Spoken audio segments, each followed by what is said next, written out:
يا أيها الذين آمنوا إذا نودي للصلاة من يوم الجمعة فاسعوا إلى ذكر الله وذروا البيع. إن الحمد لله نحمده ونستعينه ونستغفره ونؤمن به ونتوكل عليه ونعوذ بالله من شرور أنفسنا ومن سيئات أعمالنا.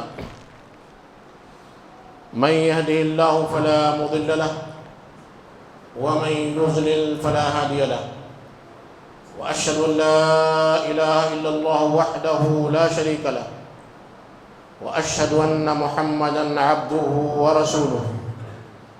أعوذ بالله السميع العليم من الشيطان الرجيم. بسم الله الرحمن الرحيم. يا أيها الذين آمنوا اتقوا الله حق تقاته ولا تموتن إلا وأنتم مسلمون. يا أيها الناس اتقوا ربكم الذي خلقكم من نفس واحدة وخلق منها زوجها وبث منهما رجالا كثيرا ونساء، واتقوا الله الذي تساءلون به والأرحام إن الله كان عليكم رقيبا. يا أيها الذين آمنوا اتقوا الله وقولوا قولا سديدا يصلح لكم أعمالكم ويغفر لكم ذنوبكم، ومن يطع الله ورسوله فقد فاز فوزا عظيما. أما بعد، فإن خير الحديث كتاب الله، وخير الهدي هدي محمد صلى الله عليه وسلم، وشر الأمور محدثاتها، وكل محدثة بدعة، وكل بدعة ضلالة، وكل ضلالة في النار. ساری تعریفیں بزرگ و بڑائی اس وحدہ لا شریک لہ کے لیے ہے جس نے ہمیں اشرف المخلوقات بنایا، مسلمان بنایا، ہماری ہدایت کے لیے بہت سارے انبیاء اور رسول بھیجے. بے شمار درود و سلام و تمام انبیاء اور رسول پر، خصوصاً خاتم النبیین جناب مصطفیٰ محمد صلی اللہ علیہ وسلم پر، آپ کے صحابہ، اہل بیت، تابعین، تبع تابعین، سلف صالحین پر، اور ان سارے مسلمانوں پر جنہوں نے آپ صلی اللہ علیہ وسلم کی احسان کے ساتھ پیروی کی. میرے بھائیوں، بزرگوں، نوجوانوں، عزیز بچوں اور محترم خواتین، آج جمعہ کے اس مبارک موقع پر میں قرآن مجید کی ایک اہم اصطلاح، ٹرمنالوجی، جس کا تذکرہ قرآن مجید میں 238 مرتبہ، 238 مرتبہ آیا ہے، تقوی. تقوی کی اہمیت، تقوی کسے کہتے ہیں، متقین کسے کہتے ہیں. قرآن مجید میں 6000 سے زائد آیتیں ہیں، جس میں 238 مرتبہ اللہ نے لفظ تقوی اور اس کے روٹ ورڈ سے جو ورڈز آتے ہیں اس کا تذکرہ کیا ہے، جس میں 122 مرتبہ 122 مرتبہ اتقوا اللہ اتقوا اللہ اتقوا اللہ سے کیا ہے. 76 مرتبہ اللہ تبارک و تعالیٰ نے التقوی جو اسم ہے، ناؤن ہے، اس طرح اس کو ذکر کیا ہے. متقین، تقوی والے، اس کا بھی کئی مرتبہ اللہ نے تذکرہ کیا. تو آئیے ہم دیکھیں کہ یہ جو اصطلاح ہے اس کا معنی کیا ہے، اس کا مفہوم کیا ہے، اس کی اہمیت کیا ہے، اور کیوں اللہ کے نبی کریم صلی اللہ علیہ وسلم جب بھی کوئی بھی خطبہ دیتے تھے، خواہ جمعہ کا خطبہ ہو، عیدین، عید الفطر، عید الاضحیٰ کا خطبہ ہو، بارش کی نماز کے بعد کا خطبہ ہو، جنرل کوئی بھی وعظ و نصیحت کا خطبہ ہو، نکاح کا خطبہ ہو، حجۃ الوداع کا خطبہ، سارے خطبے اللہ کے نبی کریم صلی اللہ علیہ وسلم اسی خطبہ مسنونہ سے دیا کرتے تھے جو میں نے آپ کے سامنے پڑھا. اور ہر خطبے میں یہ 3 آیتیں ضرور تلاوت کیا کرتے تھے، جس میں پہلی آیت یا ایھا الذین آمنوا اتقوا اللہ حق تقاتہ، اے ایمان والو اللہ سے ڈرو جیسا کہ اس سے ڈرنے کا حق ہے. ولا تموتن الا وانتم مسلمون، اور تمہاری موت نہ ہو مگر اس حالت میں کہ تم مسلمان ہو. یہ آیت جب نازل ہوئی تو صحابہ کرام پریشان ہو گئے کہ اللہ سے ڈرنے کا جیسا حق ہے ایک انسان کمزور انسان ہو، خلق الانسان ضعیفا، انسان بڑا کمزور ہے، وہ اتنی طاقت نہیں رکھتا ہے کہ اللہ کی ذات کو سامنے رکھتے ہوئے اللہ سے ڈرے۔ الذین آمنوا اتقوا اللہ کہا جاتا ہے چونکہ اللہ کا یہ لفظ ہے یہ ہر مسلمان مانتا ہے، لیکن جو اسلام قبول نہیں کرتا ہے وہ کم از کم اس بات کا تو اقرار کرتا ہے کہ دنیا کو چلانے والی کوئی نہ کوئی طاقت ہے، کوئی نہ کوئی قوت ہے۔ جیسے انسان الگ الگ نام دے دیتا ہے تو قرآن مجید میں اسے رب کہا گیا، یا ایھا الناس اتقوا ربکم الذی خلقکم، اے لوگو تم اپنے اس پروردگار سے ڈرو جس نے تمہیں پیدا کیا۔ تو دوسری آیت ہوگی جس میں ساری انسانیت کو اللہ تبارک و تعالیٰ نے اللہ سے ڈرنے کا، تقوی اختیار کرنے کا حکم دیا۔ پھر تیسری آیت اللہ کے نبی کریم صلی اللہ علیہ وسلم ریپیٹ کرتے اسی خطبے میں۔ آج ہمارا آپ جو ہے کوئی بھی عنوان اگر 2 جمعہ ہو جائے تو مسجد چینج کر لیتے ہیں، مسجد بدل لیتے ہیں، کیوں نیا سننا ہے۔ ہمارا جو ہے طریقہ یہ ہوتا ہے کہ ہم لذت حاصل کرنے کے لیے خطبے اور جو ہے وعظ و نصیحت سنتے ہیں۔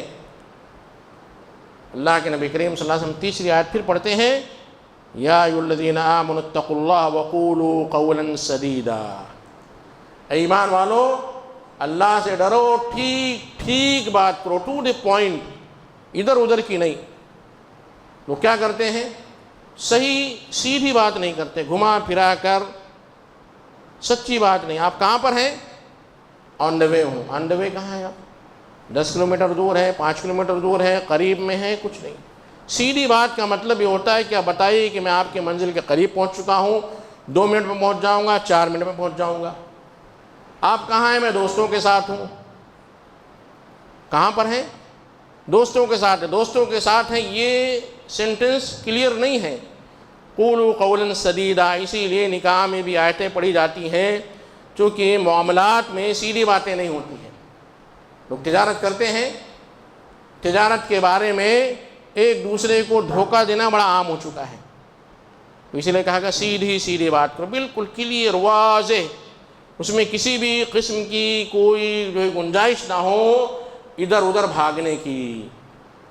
تو کیا ہوگا؟ وقولوا قولا سدیدا یصلح لکم اعمالکم، اس کا نتیجہ کیا ہوگا کہ تمہارے سارے کے سارے وقت، تمہارے سارے کے سارے کام سیدھے ہو جائیں گے، یصلح سیدھے ہو جائیں گے۔ ہم گھما پھرا کر بات کرتے ہیں تو ہماری پوری گاڑی گھوم جاتی ہے، ہمارا پورا معاملہ گھوم جاتا ہے، مشکوک ہو جاتا ہے، پیچیدہ ہو جاتا ہے۔ اور یہ ساری چیزیں تقوی کے اندر داخل ہیں، اسی لیے آپ صلی اللہ علیہ وسلم یہ 3 آیتیں پڑھتے تھے۔ پھر اللہ کے نبی کریم صلی اللہ علیہ وسلم جو خطبہ دیتے تھے، اما بعد، خطبہ مسنونہ کے بعد پھر آپ کے خطبے کا جو پہلا سینٹنس ہوتا تھا سارے خطبوں میں، آپ کہتے تھے اوصیکم و ایایا بتقوی اللہ، میں تمہیں اور اپنے آپ کو اللہ کے تقوی کا حکم دیتا ہوں۔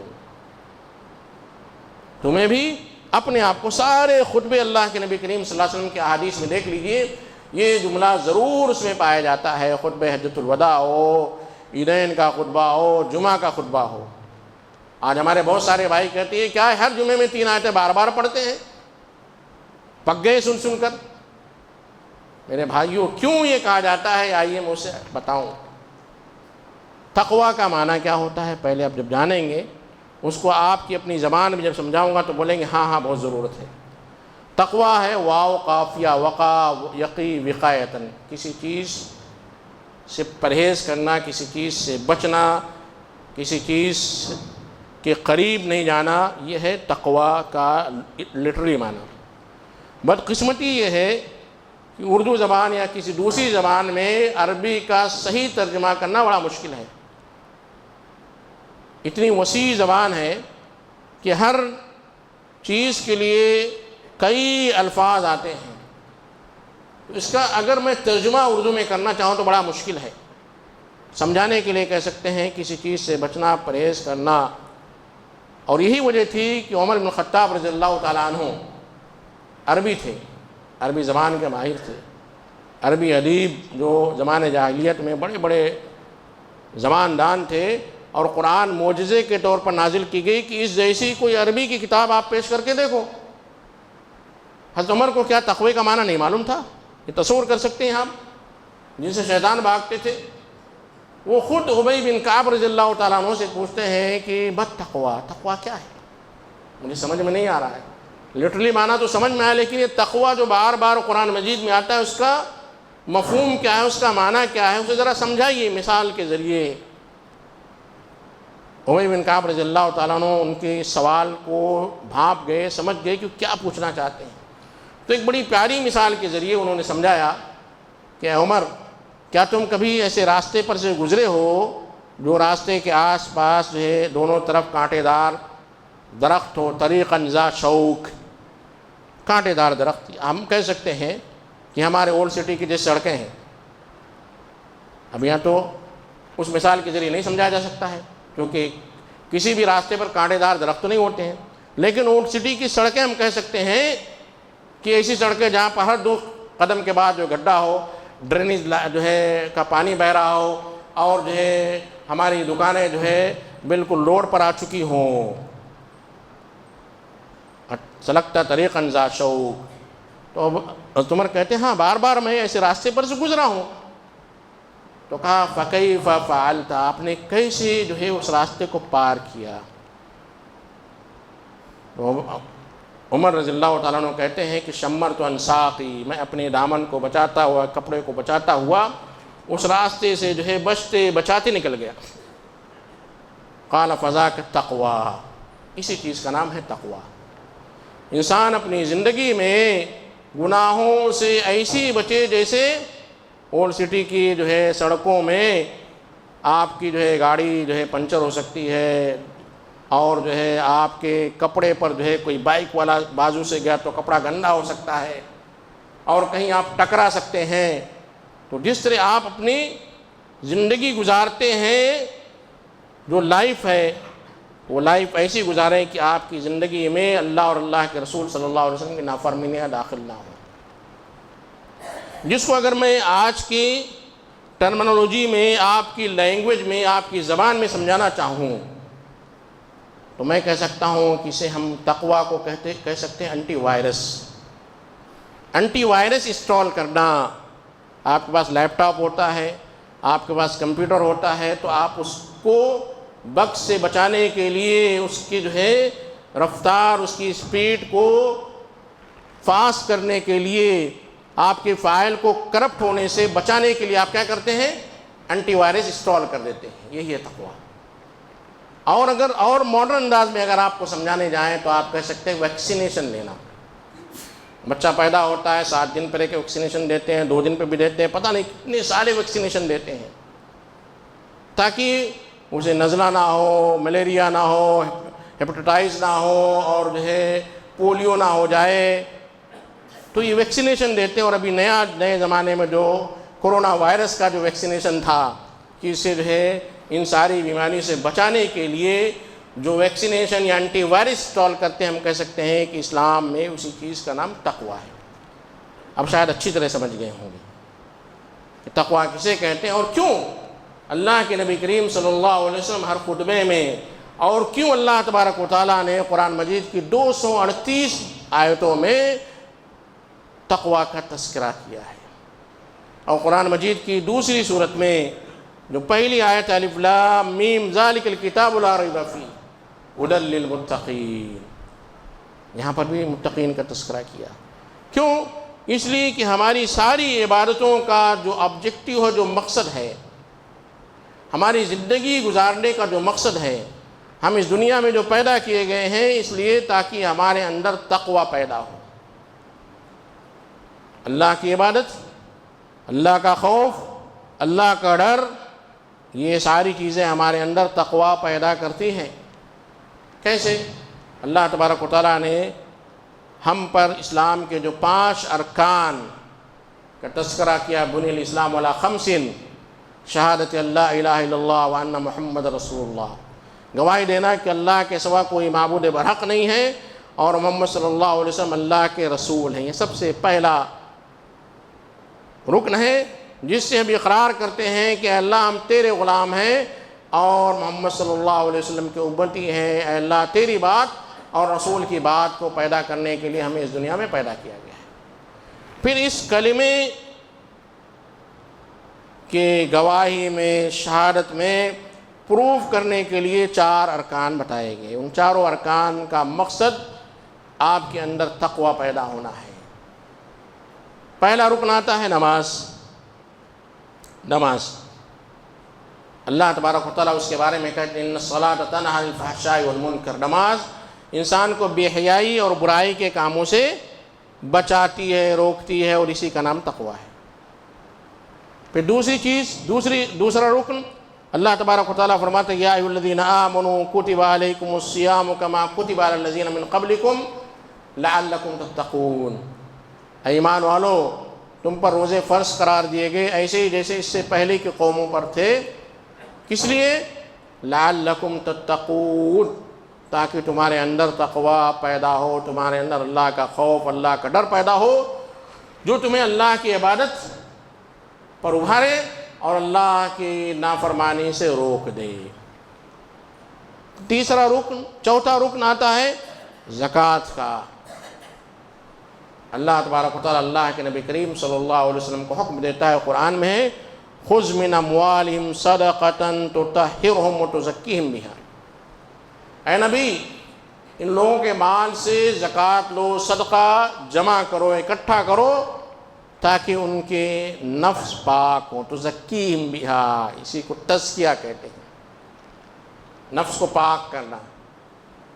وتطہرہم بہا، اور اس صدقے کے ذریعے ان کے مال کو بھی پاک کرو۔ تزکیۃ النفس اور تطہیر المال، جب انسان زکوٰۃ ادا کر دیتا ہے تو اس کا مال پاک ہو جاتا ہے، جس سے ایسا رزق اللہ دیتا ہے، ایسے راستے سے دیتا ہے کہ اسے جو ہے فیل نہیں ہوتا ہے کہ رزق یہ کہاں سے آیا ہے، جو اللہ کا تقوی، اللہ کا ڈر اختیار کرے گا۔ یہ ہے تقوی۔ سارے مسائل، سارے گناہوں کو اگر آپ ختم کرنا چاہتے تو آپ کے اندر اللہ کا تقوی پیدا ہونا ہے۔ اور تقوی کی جو بنیادی صفات ہیں، کس کے اندر تقوی ہے، اس کو جاننے کے لیے بھی قرآن مجید کی دوسری آیت میں اللہ تبارک و تعالیٰ نے فرمایا الف لام میم ذالک الکتاب لا ریب فیہ ھدی للمتقین الذین یؤمنون بالغیب ویقیمون الصلاۃ ومما رزقناہم ينفقون والذین یؤمنون بما انزل الیک وما انزل من قبلک وبالآخرۃ ھم یوقنون۔ اسلام کی ساری عبادتوں کا تذکرہ، ساری عبادتیں اگر آپ بجا لاتے ہیں اور اللہ کے عدل و انصاف پر آپ یقین رکھتے، ایمان رکھتے ہیں اور آخرت سے ڈرتے ہیں کہ جہاں پر آپ کے ایک ایک اعمال کا حساب ہوگا، یہ ساری چیزیں اگر آپ کے اندر پیدا ہوتی ہیں تو یقیناً معنوں میں آپ متقی ہیں۔ اور متقین کے لیے جو قرآن مجید بے شمار نعمتوں کا تذکرہ ہے، ان للمتقین مفازا حدائق وعنابا وکواعب ترابا وکأسا دہاقا لا يسمعون فیہا لغوا ولا کذابا ان المتقین فی جنات ونہر فی مقعد صدق عند ملیک مقتدر۔ بے شمار نعمتوں کا تذکرہ اللہ تبارک و تعالیٰ نے متقین کے لیے کیا ہے۔ میں اللہ تبارک و تعالیٰ سے دعا کرتا ہوں کہ اللہ تبارک و تعالیٰ ہمارے اندر تقوی کی صلاحیت پیدا فرما دے، ہمارے اندر اپنا خوف، خشیت کو پیدا فرما دے، ہمارے اندر اللہ تبارک و تعالیٰ تقوی عنایت فرما، ہم سے جو غفلت، جو سستی، جو نادانی ہو جا رہی ہے اللہ اسے معاف فرما۔ اقول قولی ھذا واستغفر اللہ لی ولکم ولسائر المسلمین من کل ذنب فاستغفروہ انہ هو الغفور الرحیم۔